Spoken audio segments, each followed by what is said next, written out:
तुम्हारे पास तो केवल यही विकल्प है कि तुम क्या करो या क्या ना करो, परंतु परिणाम तुम्हारे वश में नहीं है पार्थ। कर्म फल तुम्हारे वश में नहीं है।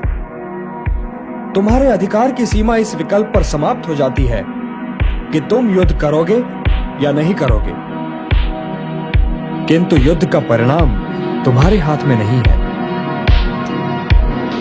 यदि तुम विजय चाहो भी तो यह आवश्यक नहीं कि विजय तुम्हारी ही हो जाए, तुम्हारी पराजय भी हो सकती है। किंतु यदि तुम विजय से मोहित नहीं होगे तो पराजय से भी नहीं घबराओगे। यदि तुम ये सोचो पार्थ कि चाहे विजय हो चाहे पराजय, किंतु तुम तो केवल इसलिए युद्ध कर रहे हो कि युद्ध करना तुम्हारा कर्तव्य है, तो विजय के सुख या पराजय के दुख का प्रश्न ही नहीं उठता। विजय और पराजय, जीवन और मृत्यु, सुख और दुख के प्रश्नों में ना उलझो और युद्ध करो। यदि इस युद्ध में तुम्हारी विजय हुई तो पृथ्वी का राज्य और यश भोगोगे, और यदि वीर गति को प्राप्त हुए तब भी यश के साथ साथ स्वर्ग पाओगे। इसलिए हे कौन्तेय, उठो, सुख दुख, लाभ हानि, जय पराजय सबको समान समझो और युद्ध करो, कि यही तुम्हारा क्षत्रिय कर्तव्य भी है और मानव धर्म भी। और जो न विजय से सुखी हो और न पराजय से दुखी, वही स्थित प्रज्ञ है, यही कर्म योग है। तुम सर्वश्रेष्ठ धनुर्धर हो, परंतु यदि तुम्हारा आखेट तनिक भी इधर से उधर हो जाए तो तुम चूक जाओगे। तुम्हारा अधिकार तुम्हारे वाण संधान पर है, तुम्हारा अधिकार तुम्हारी दृष्टि पर है, परंतु उस मृग पर तुम्हारा कोई अधिकार नहीं जिसकी ओर तुम बाण चला रहे हो। हे धनंजय, सत्पुरुष कभी अपने अधिकारों की सीमा का उल्लंघन नहीं करते।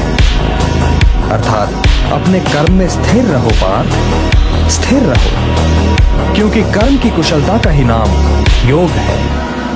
मेरा हाथ तो अब भी गांडीव की ओर नहीं बढ़ रहा है केशव। मेरी समझ में तो अब भी ये नहीं आ रहा है कि इस युद्ध से लाभ क्या होगा।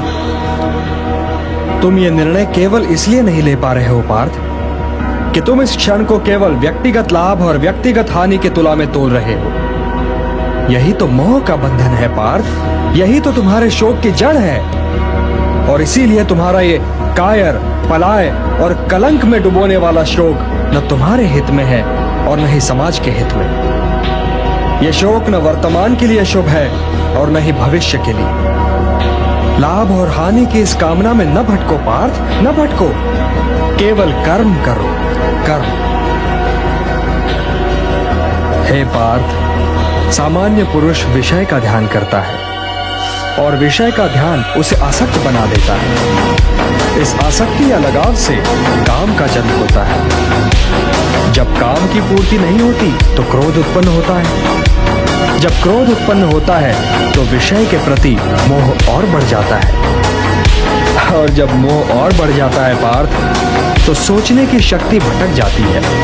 जब सोचने की शक्ति भटक जाती है तो बुद्धि का नाश होता है, और जब बुद्धि का नाश होता है तो मनुष्य का सर्वनाश हो जाता है। और हे कुंती पुत्र, तुम्हारा ये मोह तुम्हें बुद्धि के विनाश की ओर ले जा रहा है। तनिक सोचो पार्थ कि जिसके पास बुद्धि ही ना होगी उसे शांति कैसे मिल सकती है। वो तो शांति और अशांति में अंतर ही नहीं कर सकता, और जो शांति को अशांति से अलग तक नहीं कर सकता, वो भला कैसे सुखी हो सकता है। हे पार्थ, जैसे पवन के झोंके नाव को भटका देते हैं, वैसे ही कामनाएं बुद्धि को भटका देती है। इंद्रियाणाम हि चरताम यन्मनो अनुविधीयते तदस्य हरति प्रज्ञाम वायुर्नावम इवाम्भसि। इसलिए हे महाबाहो, अपनी इंद्रियों को अपने वश में रखो, स्वयं ही उनके वश में न हो जाओ। पार्थ, ये बात ध्यान से सुनो और समझो कि जब संसार सोता है तब मुनि जागता है, और जब संसार जागता है तब मुनि सोता है।